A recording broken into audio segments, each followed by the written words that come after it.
Balance add করার জন্য এখান থেকে অ্যাড ফান্ডসে ক্লিক করতে পারেন অথবা বাম কর্নারে মেনু আইকনে ক্লিক করবেন। ক্লিক করলে ৪ নাম্বার অপশনে দেখবেন অ্যাড ফান্ডস নামে, এটা ক্লিক করবেন।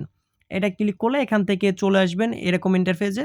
উপরে দেখেন এখানে ক্যালকুলেশন করতে পারবেন $1 সমান কত বা কত ডলার সমান কত টাকা বাংলায়। সো আপনার মতো করে আপনি এখানে ক্যালকুলেশন করতে পারবেন। একটু নিচে চলে আসলে খেয়াল করবেন এখানে কিছু ইনস্ট্রাকশন দিয়ে আছে, পড়ে নিতে পারেন। সর্বনিম্ন 0.50 সেন্ট অ্যাড করতে পারবেন, অর্থাৎ বাংলা টাকায় 65 টাকা, $1 অর্ধেক। অ্যামাউন্ট সেকশনে এখানে হচ্ছেন আপনার ডলারের অ্যামাউন্টটা লিখতে হবে যে আপনি কত ডলার অ্যাড করবেন। এরপর স্টার্ট পেমেন্টে ক্লিক করবেন। স্টার্ট পেমেন্টে ক্লিক করার পর এরকম একটা ইন্টারফেস চলে আসবে। এখান থেকে যদি বিকাশের মাধ্যমে পেমেন্ট করেন তাহলে বিকাশ সিলেক্ট করবেন, নগদে হলে নগদ সিলেক্ট করবেন। সো আমি বিকাশে পাঠাই দেখাচ্ছি, আমি বিকাশে ক্লিক করলাম।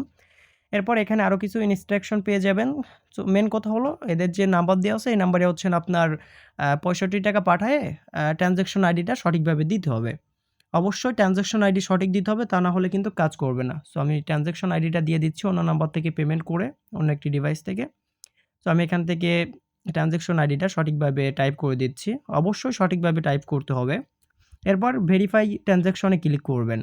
এটা ক্লিক করলে এটা অটোমেটিক্যালি যদি ট্রানজ্যাকশন আইডি সঠিক হয় পেমেন্ট নিয়ে নিবে। ওই যে অলরেডি পেমেন্ট ভেরিফাই সাকসেসফুল দেখাচ্ছে।